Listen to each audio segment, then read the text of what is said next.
You were saying you remember 1948? I remember in 1948 when the Fraser River flooded in Richmond, and they sent big vans, what I recall big green vans with big speakers on the top, asking people to come forward to fill sacks of sand.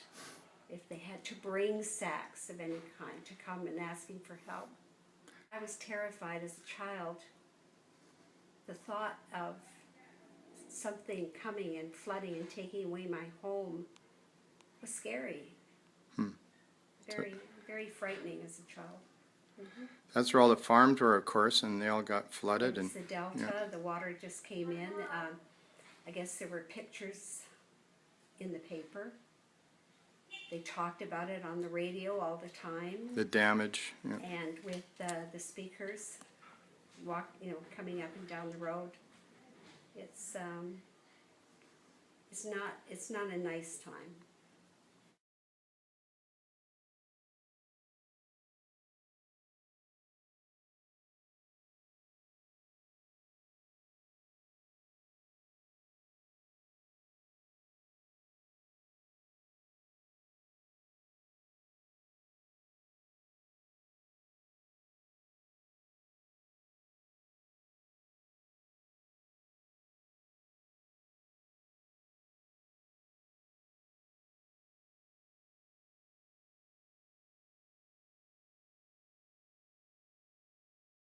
This house was always really fascinating.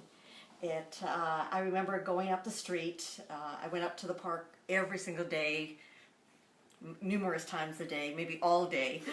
And Grandview Park, yeah. yeah, and I remember it was a very warm day because I wasn't wearing much, just a little kid, maybe elementary school, and it always seemed like a really grand house there, and the window was open, the blind, you could see a grand piano in the window, and elegant looking gentleman in the window. He turned the chair around, so the back, he straddled the chair, and he put his hands on top of the chair looking out the window with the grand piano off to his side there, and it seemed very contemplative even at that time. And I just remember that picture in my mind.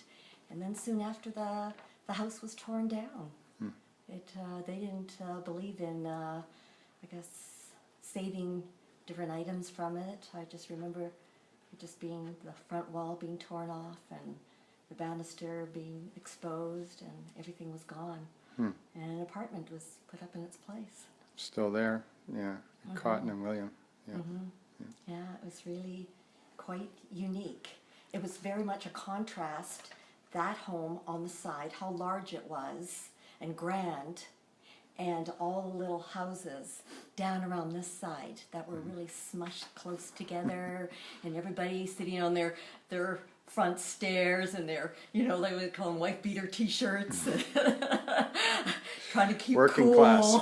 and everything. And that house just seemed so elegant, and it was very nice. So talking about the newel post in that house, this house has, I'd never seen one quite that sort of ornate in this neighborhood. You know more about the house and who built it? Was that a boxer or a wrestler? Jimmy McLarnon?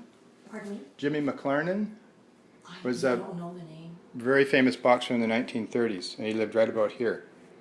Does it ring a bell?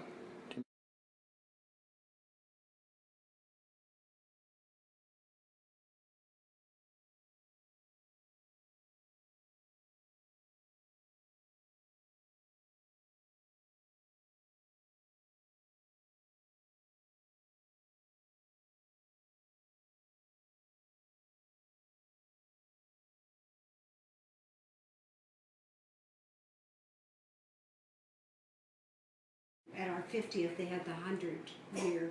Oh. Yeah, in 2009. Time passes by, waits for no man. They're counting from 1909?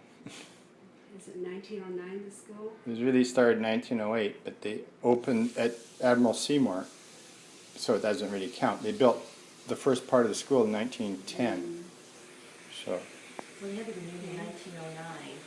Yeah. And I think that old, the brick part that you see is 1909. It says above one of the doors. Yeah. But I always thought it was 1911. That's what it says above the main part, but Yeah.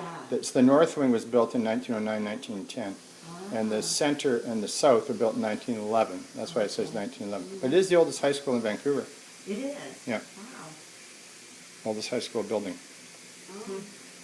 Older Let's than just King take Ed. a look at it. Yeah, it's older than all of them. Well, King Ed got torn down. So that's new. There you go. Britannia High School.